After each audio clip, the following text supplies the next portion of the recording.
All right, so for today's video on CC Outdoors, we're in a bit of a different setting, and that is because this isn't a fishing video. It's about how to fish, more specifically, how to target big crappies in a new lake. So I'm going to pull up Navionics.com on the computer right now, and I'm going to show you guys a few different things, how to use your resources. I'm going to show you guys how to use tools that both like the DNR provide and Garmin with Navionics, because that is their app or website, whatever you'd call it.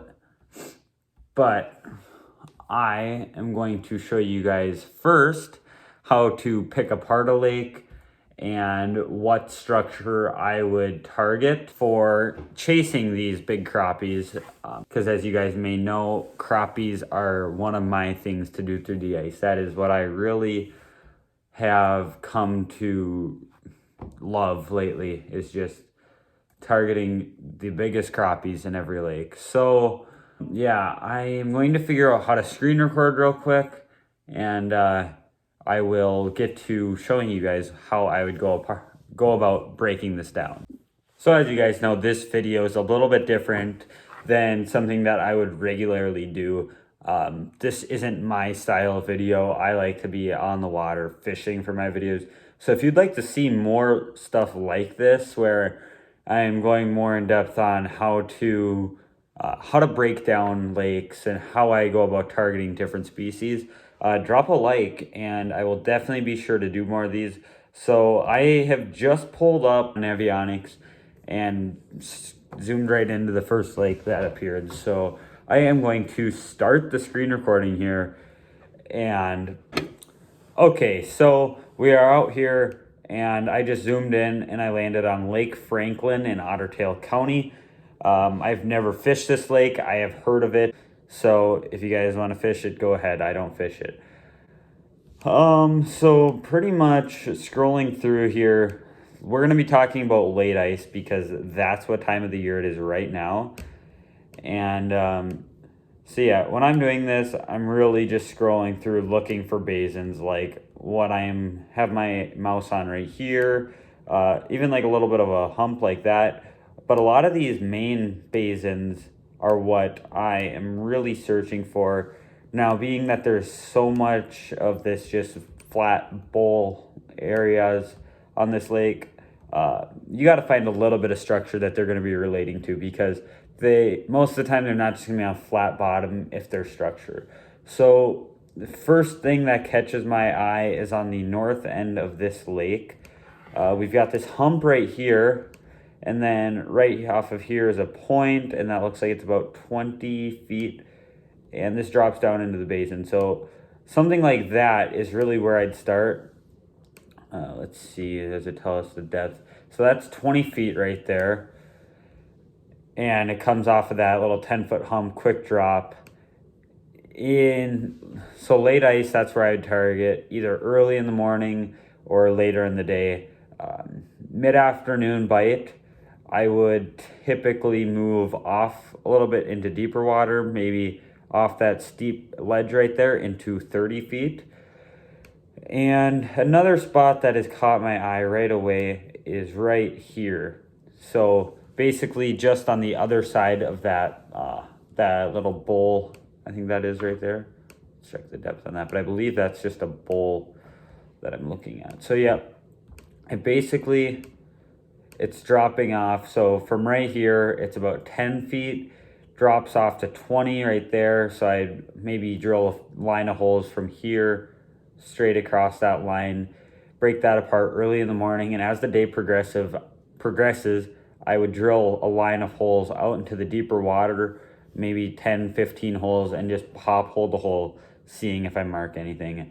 And another spot that's catching my eye is just where it comes up on the other side of this bowl. So it's got a pretty steep incline right there off of that bowl. That looks like it's about 30 feet where this whole arrow cursor thing is.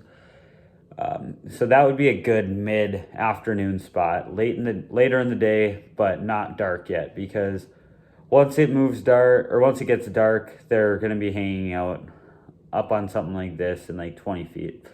So that is the first spot that I would go fish that lake, starting early in the morning up here on that point, moving throughout the day. I'd go there.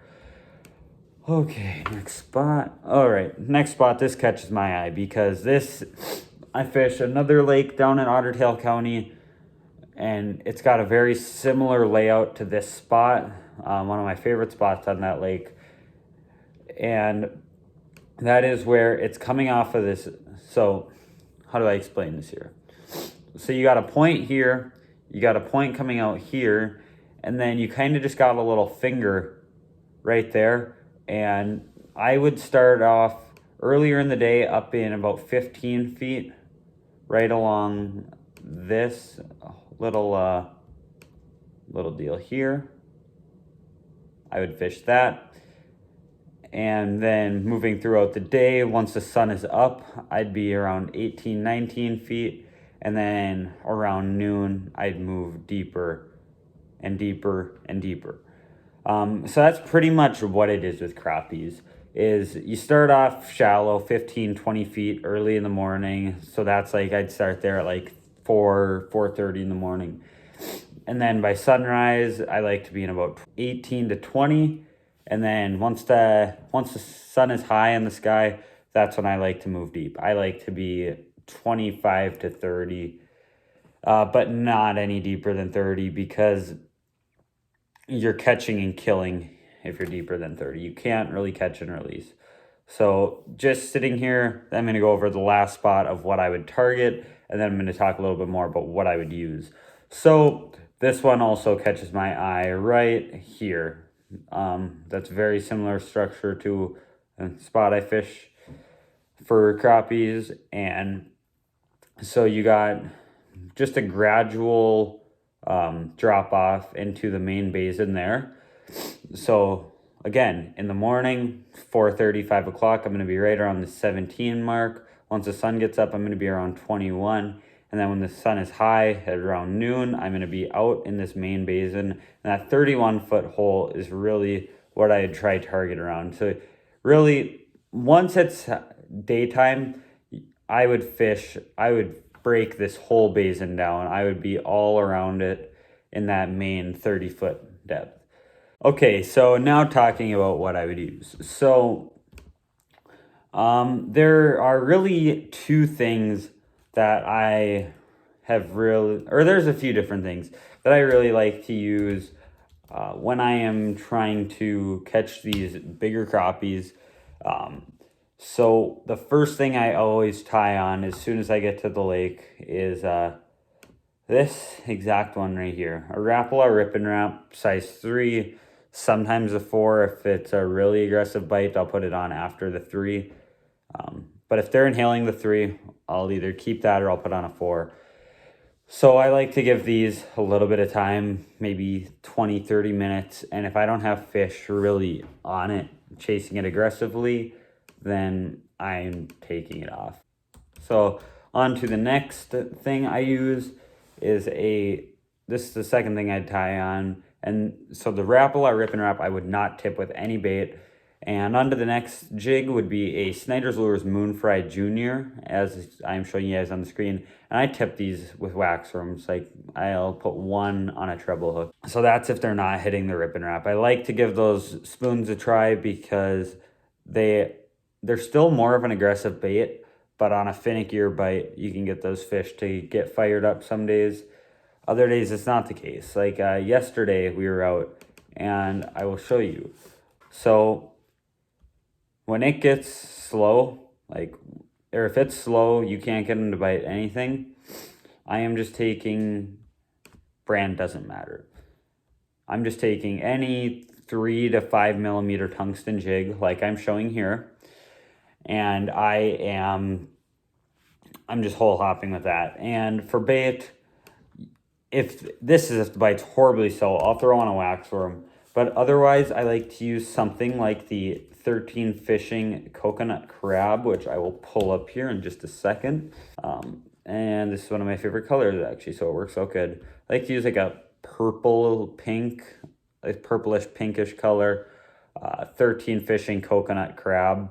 That is a great plastic. Another one, I'm not sure I'll be able to find it on Google. This is a lesser known bait. Actually, I'd say it's really completely unknown because I don't know of anybody that uses these baits. But these are some of my favorite baits to use. It's a small company based out of Princeton, Minnesota, I believe. Okay, here we go. So it is the Smack 'em Baits Nano Fry. Now this isn't my favorite color to use, but it's the only picture. Okay, no, this is actually my favorite color. So it is the Smack 'em Baits Nano Fry. It's about 1 inch long. It's a great bait. I like these white, they're glow in the dark. I'll tip those on a tungsten jig. They've got a little like black pepper flake. That's my favorite color to use of those. So I'll link Smack 'em Baits in the description because you won't be able to order those from like any really retailers. Last thing I'm going to show you guys, if I have time, is the DNR Lakefinder. So Lakefinder is a service provided by the Minnesota DNR, and not enough people use it because this is a great resource to use if you want to find a body of water with big fish. So I'm just going to come into the Detroit Lakes area. We're going to go to, let's see here, I don't want to expose any good lakes or any unknown lakes. I got to be careful here so I don't get too many people. So, okay, we're actually not going to go there. We're going to go to Leech Lake because that's a well-known lake. So we're just going to go to Leech on here. I don't know why there's 2 of them. But so the DNR Lakefinder map or website, it gives you a whole list of things. It gives you all the species, tells you the different regulations, if there's special regulations on your lake you fish, all sorts of things like a fish consumption advisory. I definitely recommend looking at that before you keep fish out of a lake. It shows things like fish stocking. So as you can see here, Leech Lake gets stocked with muskies, whitefish, walleye in the past 10 years. And the thing I really look at when I'm on this Lakefinder is the Fisheries Lake Survey. So you can literally look at every species in this lake. So we're going to start off looking at, since it's a crappie video, we'll go black crappies. And it'll tell you, so there's not a large amount of big crappies in this lake. I would not go to Leech Lake to target crappies if I'm going for a true trophy because they did not net a single 14 plus incher. Let's go to, let's see. We're going to go walleye. So now it shows us they netted 783 small walleye, like 0 to 5 inch, and then really got down there. I mean, 113, 15 to 19, 70. So there's 17 netted 25 to 29 inch walleyes, and these were just in the gill nets. So you can't necessarily base the whole lake off of this. I mean, if they're going in shallow water gill nets, you're not going to find these giant walleyes roaming around, but there should still be a few bigger fish roaming around in those shallows, like big crappies. So muskies here, they did not have a good survey, so that one's hard to base it off of smallmouth. Or we're going to go to a shallow water fish, like a largemouth. There you go. So, yeah, they did not do a very good job at surveying this lake, I'll be honest. So that's why you can't 100% base it off of there, because if you were somebody from out of state that had never heard of Leech Lake, you're going to look at this and you're going to go bass fishing, and then you're going to see there was 150 0 to 5 inch largemouth caught, and then not a single fish bigger than that was caught in the nets. So that's just a good rule of thumb to check it out before you go to a lake. That is how I have found some amazing lakes that I fish with big crappies, big bass, big walleyes. So I hope this video helped. I hope you guys use these resources to your advantage. And yeah, thank you for watching. And if you want another video like this, just leave a like and a comment, and I'll make sure to do another.